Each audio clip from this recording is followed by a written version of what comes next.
Good morning, everyone. Esteemed guests, ladies and gentlemen, welcome to our beautiful city of Perth Amboy. I'm honored, as mayor of the city of Perth Amboy, Mayor Helman J. Kaba, I'm honored to have each and every one of you here today. As the mayor of our dynamic city, it is a privilege to welcome Governor Murphy, Speaker Craig Coughlin, our Assemblywoman Yvonne Lopez, and also Assemblyman Kara Benchik. Thank you all for being here once again. And to me, it's a great pleasure to be here to discuss an initiative that is close to our hearts, the Affordable Housing Bill. Here in the city of Perth Amboy, we value our sense of community and understand the critical importance of having access to affordable, safe, and quality housing. These bills are a crucial step in our mission to ensure our New Jersey cities, like the city of Perth Amboy, remain a place that celebrates diversity and actively opposes it through inclusive housing practices. Our dedication to this cause is evident in our city's ordinance to integrate affordable housing into every new development project, showcasing our commitment to creating a fair and inclusive community. Aligned with our city's continuing efforts, like the home rehabilitation program, this helps our city and our residents upgrade and maintain their homes, making them safe and welcoming for our families. This initiative extends beyond just constructing buildings. It's about nurturing a sense of belonging, enhancing diversity, and securing our city's sustainable future. Governor Murphy's visit here today highlights the significance of these bills and the state's dedication to affordable housing, demonstrating that this initiative is more than just laws. It represents a roadmap to a more inclusive state of New Jersey. It ensures comprehensive growth, benefiting everyone, particularly our hardworking families. So without further ado, please join me in extending a warm Perth Amboy welcome to Governor Murphy. Governor, we are honored by your presence and your leadership in the state of New Jersey. Thank you for making this historic day possible. Thanks, Helman. Thank you. Really appreciate it, man. You want to take this? Thank you. Helman, thank you. This is a community that I have fallen in love with over the past number of years, and I deeply appreciate your leadership. You're doing an outstanding job. So thank you and your team here locally for hosting us. And good morning, everybody. Joe Biden, when he was vice president, said something. This is a big, and today is a big landmark. You could fill in the blank. This is a landmark day by any measure. It is to celebrate, we're gathered here to celebrate a monumental piece of legislation that will make housing, as Helman said, more affordable and more accessible for working families all across New Jersey. And I want to thank especially each one of our legislative partners who made this victory possible, starting with Middlesex County's own, the Speaker of the General Assembly, my partner in government, Craig Coughlin. He has been a champion on a whole range of interests, including certainly affordable housing, food insecurity, and so many other areas. I also want to acknowledge the Deputy Speaker of the Assembly, his running mate, his teammate, Yvonne Lopez, is with us. Yvonne. I want to give a shout out. If you don't know how to say the word Kara Benchik, you cannot go into Middlesex County. Rob Kara Benchik is with us. And two guys who are not here, who I want to give a huge shout out to, who were very instrumental in getting us here. Outstanding leader of the Senate President, Nick Scutari, and Senator, another outstanding leader, Troy Singleton. We are joined by, among others, in addition to some of those folks, by Adam Gordon, who we're going to hear from in a little bit. He is the Executive Director of Fair Share Housing Center, and I think it's fair to say that his and his teammates' hard work and expertise were literally invaluable in putting this bill together. Thank you, Adam. That is no exaggeration. I also want to give a shout out to Sierra Hart, who's the Director of Housing and Economic Justice with the Coalition Against Domestic Violence. Sierra, thank you as well. We'll be hearing from you in a little bit as well. So this is a victory that I think you can say literally is decades in the making. With this legislation, which I will be signing into law in a few moments, we're going to significantly streamline the process for advancing affordable housing development across our state.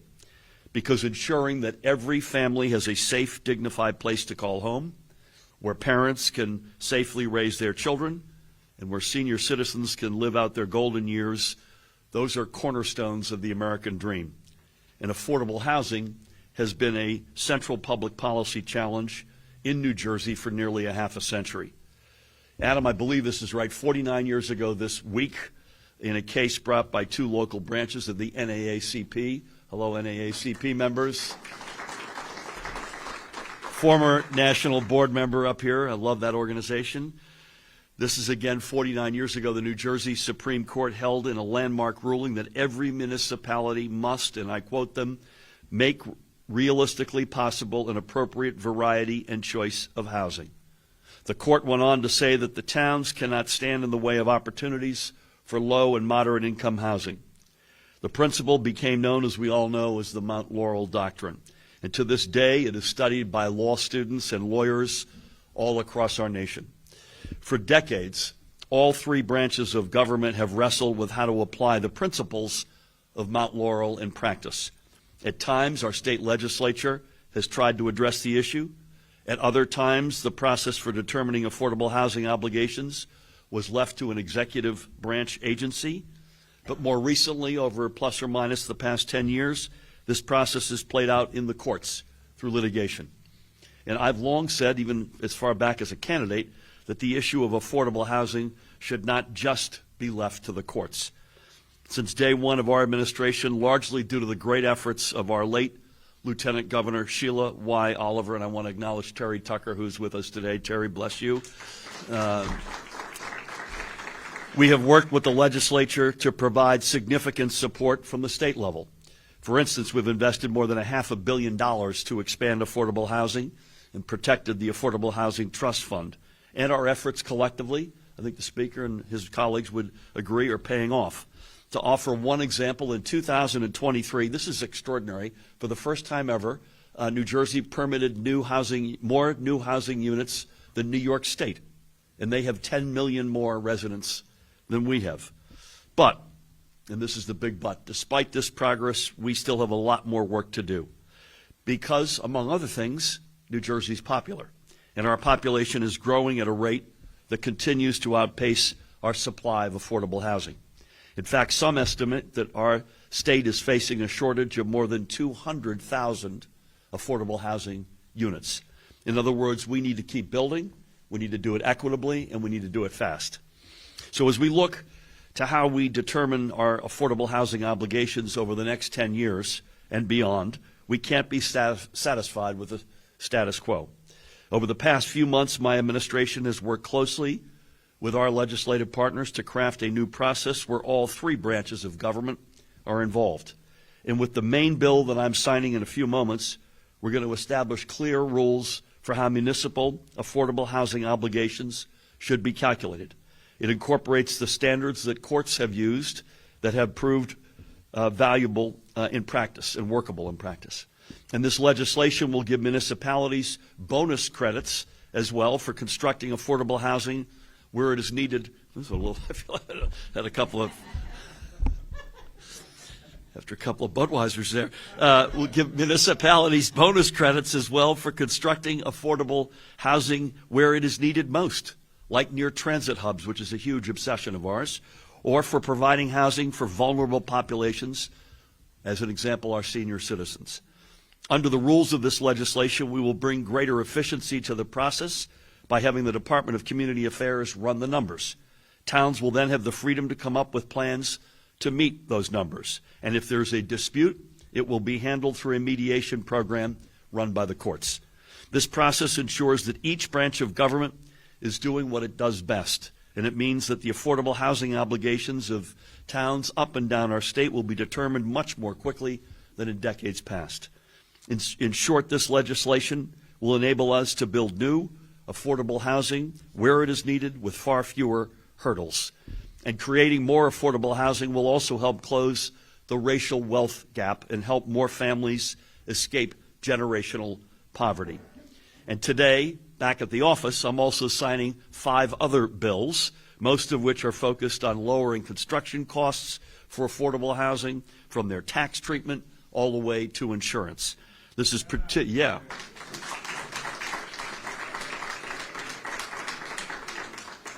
is we didn't have enough pens left in government to sign all 6 of these together today. I want you to know this was a pen shortage.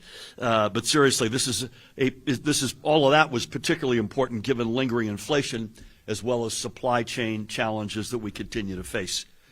Of course, this historic legislative package would not have been possible without the legislative sponsors and the members of their staff who have worked tirelessly over the last few months, and I hope you give some of them a shout out. I'm going to do the same on ours. One guy is Derek Fisher, who, to say Derek's not here is an understatement. I believe he's in China. Is that right? So he is definitely out of town for this.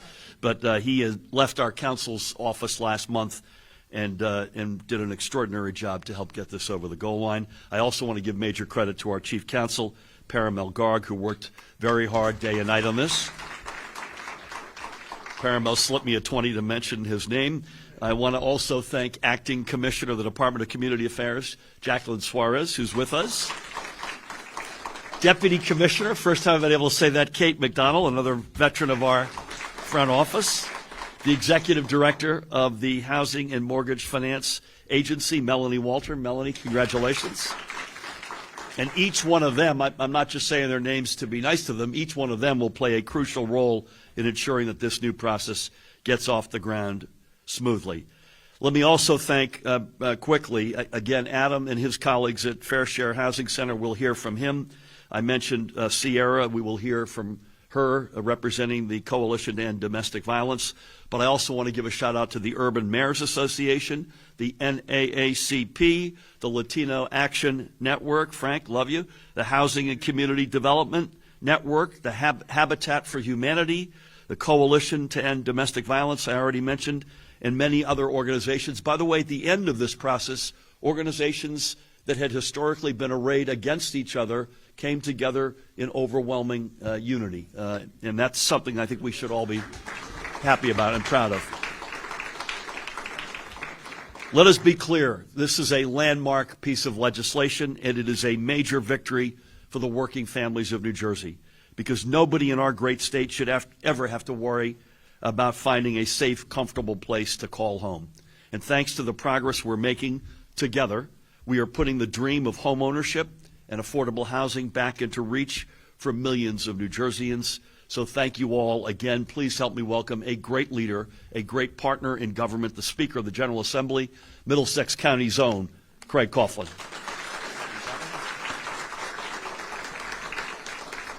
Good morning, everyone. Welcome to the 19th District, my district, and Yvonne's district. Can we have a round of applause for the 4 people who weren't introduced? The truth of the matter is this is really an example of about the best that legislating can be. You know, the governor talked about people who were traditionally not in the same place. But the time and the energy and the effort that went into it produced a product that is truly monumental. It is something that is really special and is going to have a profound effect on a profoundly positive effect on the state of New Jersey for a long time to come, and set the stage for even more decades to come after that. You know, for far too long, the state has been stymied in meeting its need for affordable housing. And we all know, all of us who care about these things, understand what a crisis it is. So today, it really truly is a monumental day, and the bills that the governor is about to sign will expand opportunities for families and ensure a fairer and more responsive process. And that works for everybody.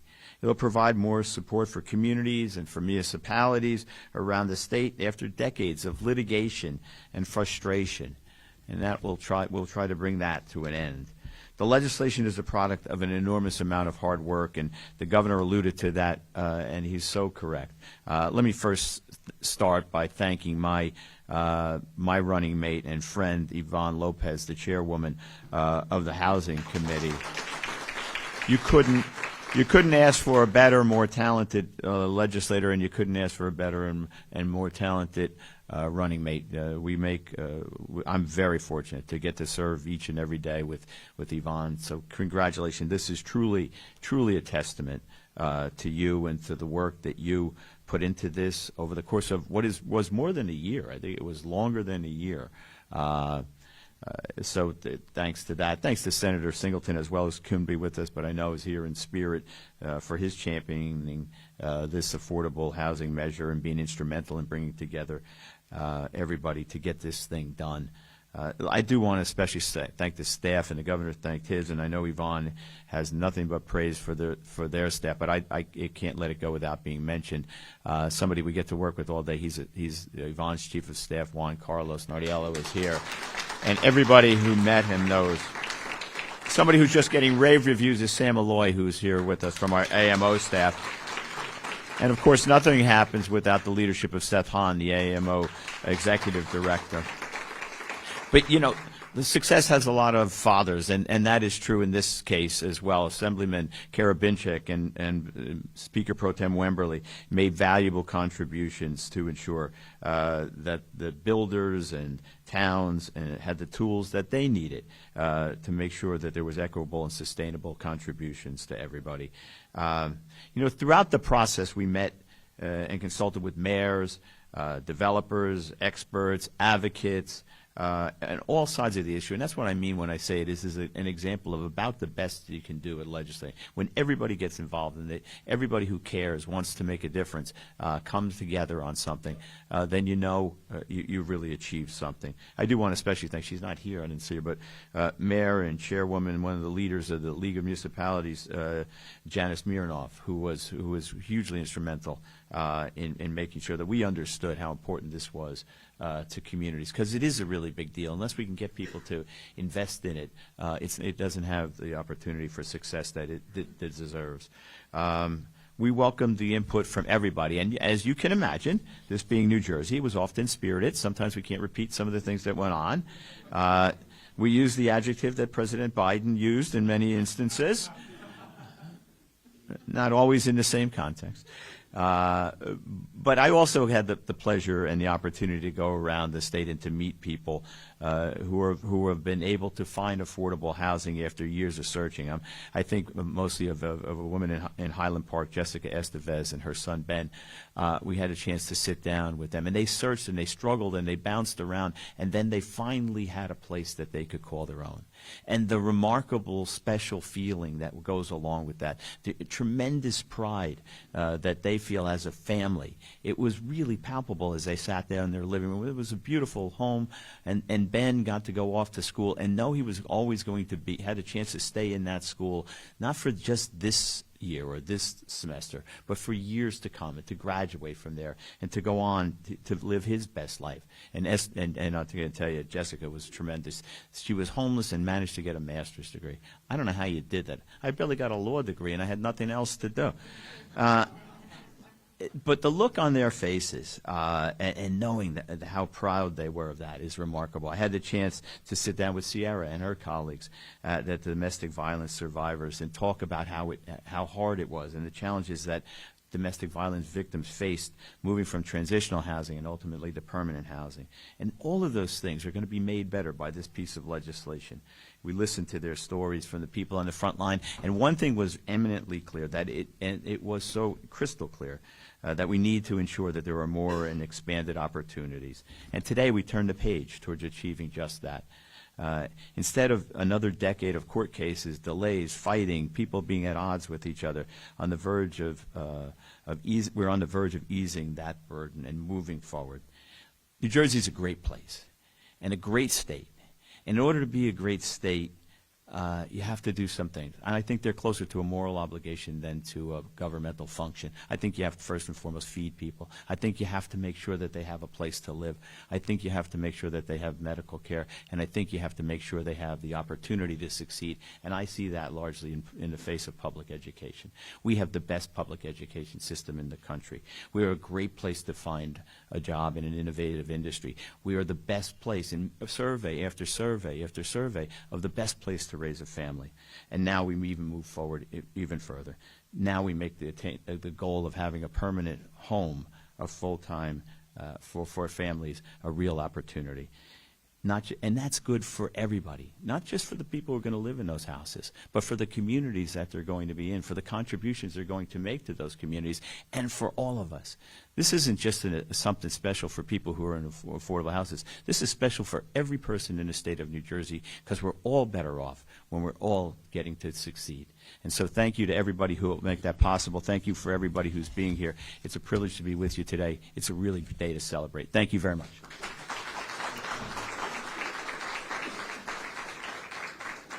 I want to underscore, Craig, the last point, and it's a hallmark of a lot of things that we've done together with Nick and so many others, and that is we too often, and by the way, those that want to divide us feed this narrative, that it's us versus them. We're helping them over there. Well, we are in this case. We're helping folks who can't afford to put a roof over their head. But the last point the speaker made is also equally as important. That's good for everybody. It's good for them, and it's good for us.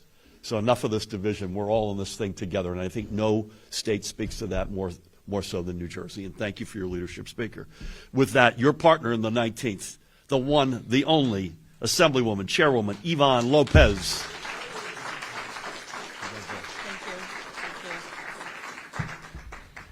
Oh, good morning, everyone. Good morning. And welcome to City of First, where we will be making history over again. Let me begin by thanking Governor Murphy for his commitment to housing, my running mate, Speaker Coughlin, for his friendship and tireless support, my Senate sponsor, Senator Singleton, whose record on this issue is unquestioned, and to Senate President Scutari for his leadership in seeing this bill through.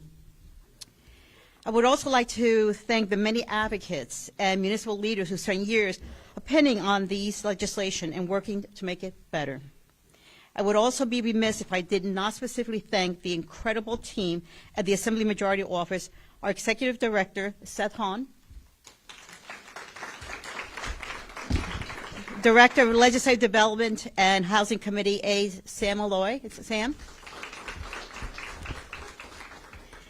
And last but certainly not least, I would like to highlight the incredible work and talent of my Chief of Policy and Legislation, Juan Carlos Nodello, who spent countless hours in service of getting A4 and this entire package across the finish line. Thank you, Juan Carlos. Thank you.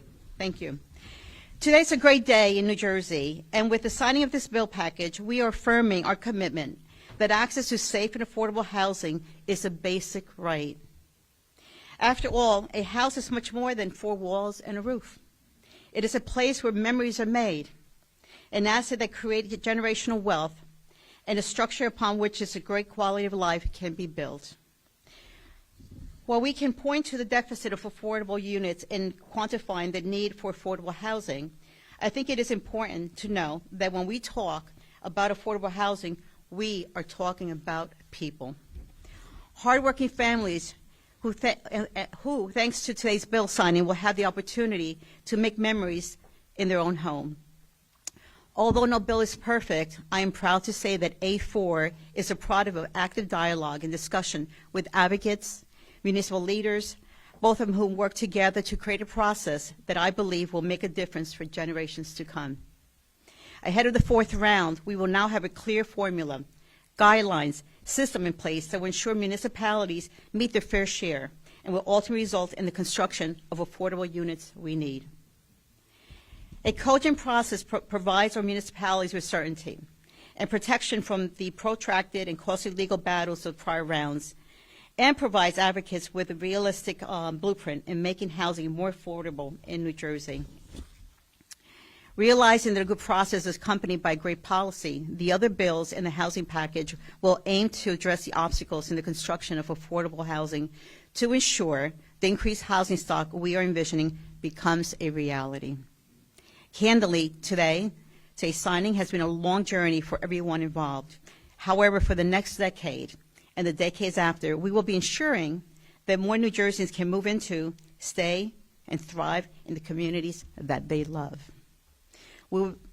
I am proud to have been one of the many voices leading these bills and know that our families will benefit, our state will be stronger and fairer because of this legislation. Thank you, everyone, for being here today. I really appreciate all your support. It's just, I'm just very emotional right now, so thank you, everyone. Thank you so much.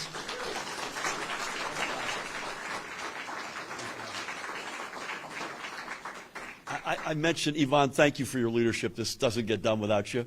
I mentioned you're his mate in the 19th, or he's your mate in the 19th. I didn't mention you live in Perth Amboy. I do. So we're in your town. So thank you and Hellman for hosting us so graciously. So I want to say this, at a time when we are counting our pennies, and we're going to continue to do so. I met with the rating agencies yesterday, which is always a treat. All 6 bills combined, we're doing all of this. This is historic, landmark, huge deal. We're doing it all for $21 million, which is extraordinary. Absolutely, the bargain of the century. I met Adam and his colleagues, I think in Mount Laurel, and I believe about 10 years ago. I was advised, Murphy, if you're going to run for the governor, you've got to understand the Mount Laurel doctrine above all other points of history in this state's history. And they have been great partners, period, but also especially Adam and personally in particular to get us to today. Please help me welcome the Executive Director of the Fair Share Housing Center, Adam Gordon.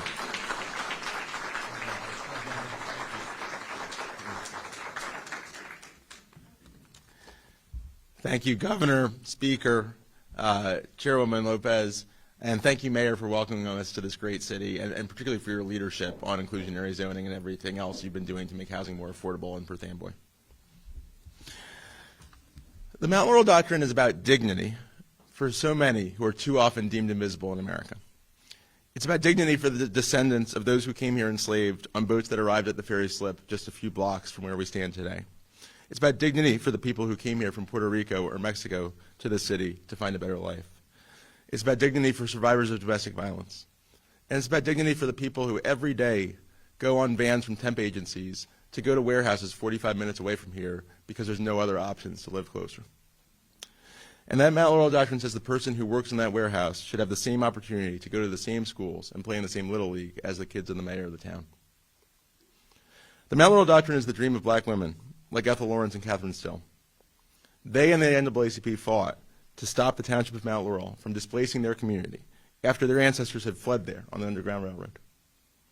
When a mayor said, if you people can't afford to live in our town, you'll just have to leave, they took their fight to the New Jersey Supreme Court. But for many years, Ethel Lawrence's dream was not realized.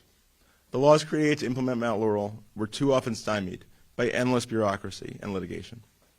Too few affordable homes were built, and it took too long. But today, Governor, Speaker, and the Chairwoman, and all the sponsors of this bill, we take a huge step forward to help realize the dream that started in Mount Laurel. You add your names today to leaders like Congresswoman Watson Coleman, Speaker Joe Roberts, and the late, great Sheila Oliver, who used their positions of power to help realize the dignity of every person in the state of New Jersey. Yeah.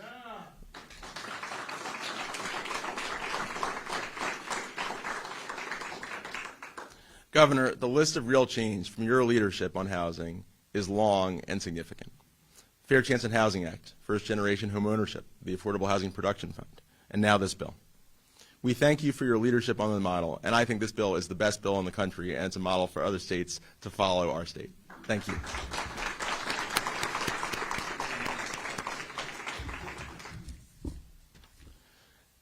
Chairwoman Lopez, you convened the hearing back, it has been a long journey, it was back I think in fall 2022 on this topic. And a lot of hearings from Trenton are one-shot things. People all show up, have a discussion, and then there's not action. But that hearing was the beginning of a conversation on what we can do better. And you really did bring us in, you brought many of the stakeholders in this room, and it really was people who don't usually agree, and you brought us together, and you worked so hard to create this landmark legislation today. Thank you so much, Chairwoman. And Speaker Coughlin, thank you for your leadership.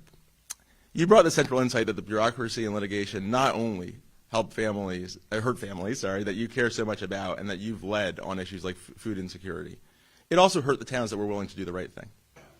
You saw what worked in places like your hometown of Woodbridge, where Mayor McCormick has done an amazing job coming up with an innovative plan focused on affordable housing near transit, preserving the existing public housing in Woodbridge, and strengthening downtowns. And you incorporated those lessons into this bill, which gives a roadmap and tools to towns that are ready and willing to meet their obligations, thanks to your leadership. Thank you. We also thank our Senate sponsors. Senator Singleton, I just heard Majority Leader Ruiz appropriately has been added as third co-prime, and we'll say a little bit more about her in a little bit, and Senate President Scutari, who are unfortunately not able to be with us today.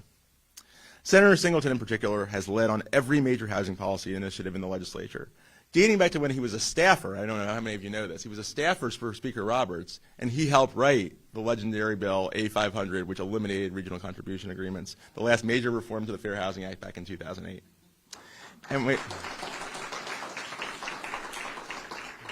And we're particularly grateful for his leadership on an issue important to so many of the advocates here today, of making sure affordable housing built under this bill is preserved for decades to come, at least 40 years for rental and 30 years for sale. So thank you, Senator Singleton.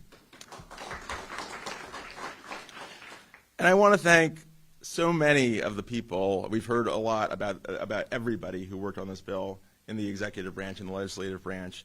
Acting Commissioner Suarez, Executive Director Walter, you have been in countless meetings, improvements in the bill, and the rubber is going to hit the road when you are going to implement it, along with Deputy Commissioner Kate McDonnell, Chief of Staff Terry Tucker. It is really been incredible working with you on this, and we really look forward to working with you on the next phase of actually making this bill build housing. Thank you to all of you. And then so many people in this room, Paramount has been in the middle of this, every day since the start of this, and really just had exceptional leadership in bringing people together. His team, Derek and Mike, thank you so much, Paramount, for your leadership on this. I want to recognize the Chief Counsel for the Senate Majority Office, Abby Harris, who also has been tireless in making sure this bill happened, along with several of her colleagues who are not here today. Tim, David, Kamani, you have had an amazing team to make this happen, and we thank you for your leadership. And it's already been mentioned, several of the AMO staff in this room who've been amazing. Thank you, Seth. Thank you, Juan Carlos. Thank you, Sam. I also saw Stefan over there. You've been an amazing team in bringing people together who never, and Sam, bringing people who never actually sit at the same table and figuring out a middle ground that works. Thank you so much for your leadership. And the last thing I have to say before I wrap up is to recognize the leadership of my colleagues and the coalition we've built. We have an amazing team at Fair Share Housing Center, and this has been a tremendous amount of work. I especially want to recognize Reverend Eric Dobson, who not only with Fair Share, but also in his role as president of the United Black Agenda, has been working on this every minute since the idea is there, been at all the meetings, making all the phone calls, convening leaders from around the state. Thank you so much for your leadership. James Williams, our Director of Racial Justice Policy, who he's been organizing people to show up at every hearing. That cheer you heard, Speaker and Chairwoman, on Monday when the bill passed in the Assembly that we got a little chastised for by the end. That was all James organizing and doing, and he has framed this and both from a policy perspective and running the campaign in an incredible way. Thank you very much, James. And I also want to recognize Josh Bowers, who's led our legal analysis of the bill and gone above and beyond. Thank you so much, Josh. There are so many people our board chair, Frank Argote-Freire, our board member, Mike McNeil, who've done an amazing job leading our organization and building this coalition. Thank you. There's so many people here today from our strong coalition. The NAACP, who started this all, Latino Action Network, CWA, Chris has done an amazing job on this with roles, Citizen Action, the Coalition to End Domestic Violence, Housing Community Development Network, whose chair is here today. Thank you for being here, Council President. Habitat for Humanity, Monarch Housing, Supportive Housing Association, and so many more. Thank you so much, everyone who made this happen. And I will wrap up. By saying this law is a commitment to the future of our state. It's about the legacy that we leave to our kids. As Majority Leader Ruiz said in a hearing on this bill last week, it is about tearing down the invisible walls that divide our state. Today, in signing this bill, New Jersey makes a choice to embrace our diversity, our dynamism, and yes, the dignity of families like the people who live and work in the city of Perth Amboy. And we choose those values as more important than the walls that divide us. It's the right choice, and I'm honored to stand with you all today in making it. Thank you so much.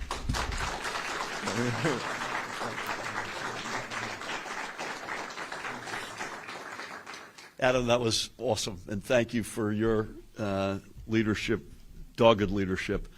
Last but certainly not least, please help me welcome again the Director of Housing and Economic Justice representing the Coalition Against Domestic Violence, Sierra Hart. Sierra, come on down.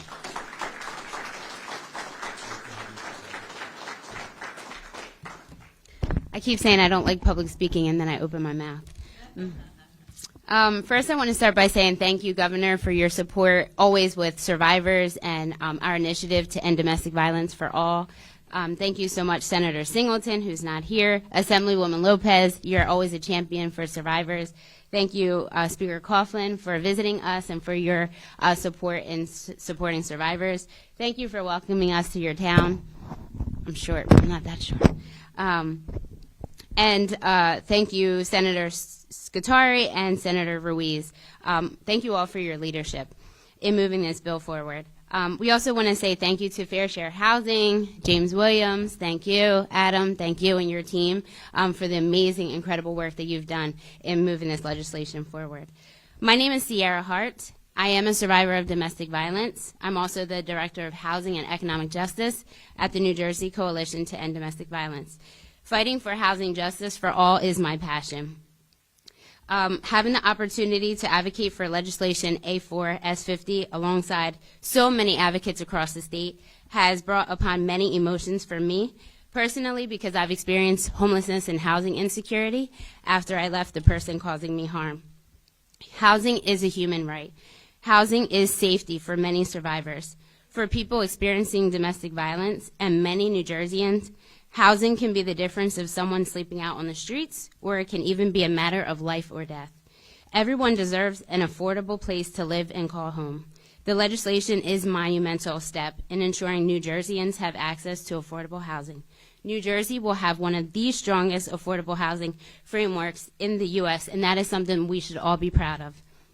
Access to affordable, quality housing has been shown to improve overall health and well-being, the quality of education, employment opportunities, personal relationships, security, and financial outcomes. When housing is affordable, individuals and families can use their resources to access food, education, childcare, transportation, and health care. Affordable housing provides a stable foundation for individuals and families and offers them opportunities to not only grow, but also survive and thrive. Affordable housing is not just a matter of shelter. It is a cornerstone of empowerment and resilience for New Jerseyans. For survivors such as myself, affordable housing represents a lifeline for those navigating the tumultuous journey towards safety and healing. We are on our journey forward to providing individuals and families in New Jersey with hope and creating pathways to brighter futures and living better lives because they will have access to affordable housing. I'm going to leave you with this. Dr. Martin Luther King Jr. said, "Our lives begin to end the day we become silent about the things that matter." Thank you to all who have used their voice and continue to fight for housing justice for all and to address the urgent need for affordable, accessible, safe, quality housing. Thank you.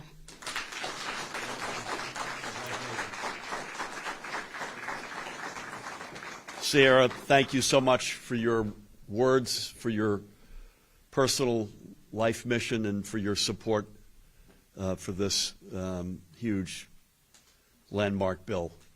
So as they say in Hollywood, it's a wrap. Let's sign this thing.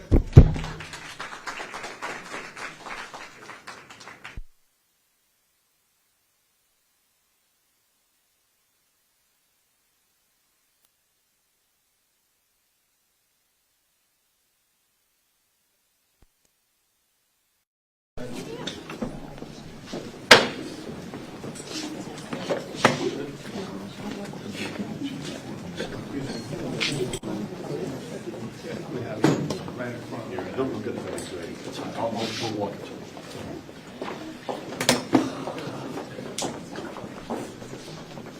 Okay. You good?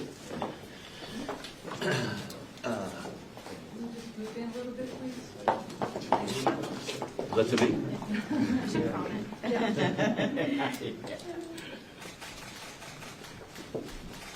This is the money shot. I can't see a thing, but this is.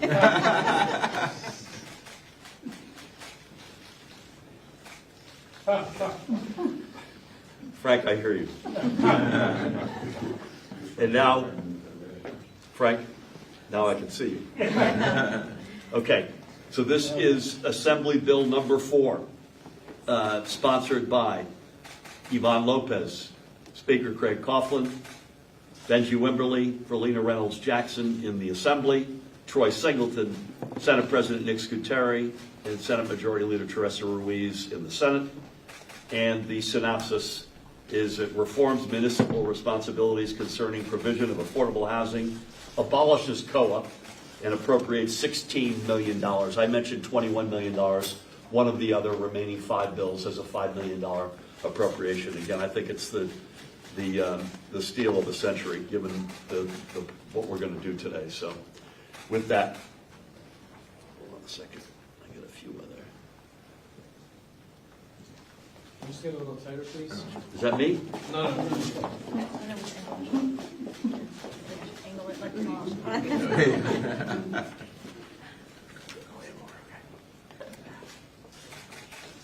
First pen goes to the Speaker of the General Assembly, Craig Coughlin.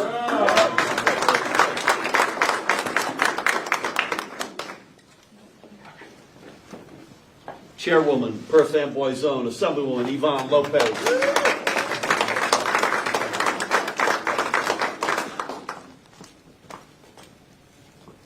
The Mayor of Perth Amboy, the extraordinary Helmut Kappa.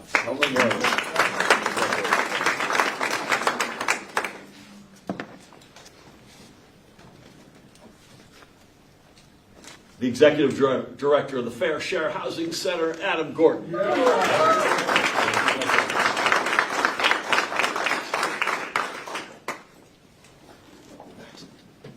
We have to push back lunch. We got a lot of pens here. The Acting Commissioner of the Department of New Jersey Department of Community Affairs, Jacqueline Suarez.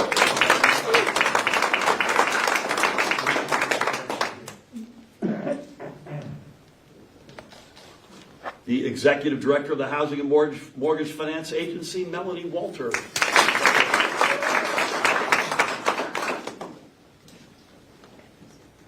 We just heard from her, Sierra Hart, the Director of Housing and Economic Justice at the Coalition Against Domestic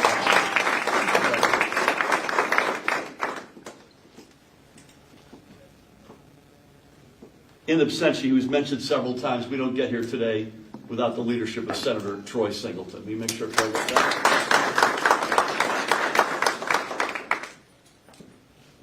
20th, right?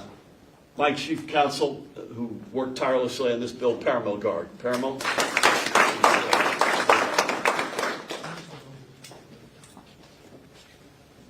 Deputy Commissioner, the Department of Community Affairs, Kate McDonald. Kate, where are you?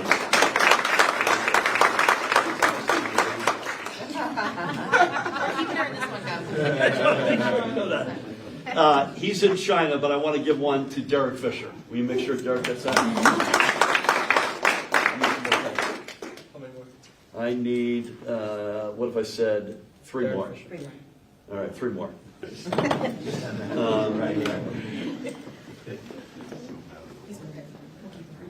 Yvonne, you mentioned him, so did Craig. Juan Carlos.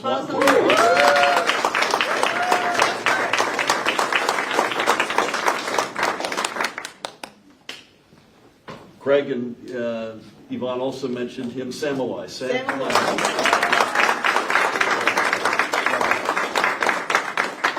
And last but not least, in memory of my former and late partner, her former chief of staff, Terry Tucker. Terry, God bless you. Sheila Oliver's in the house. As they say, It's wrap. wrap. This is now the law of the land.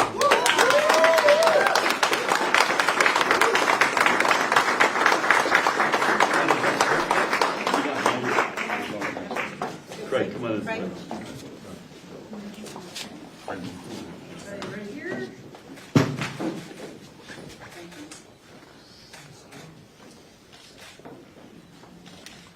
We good?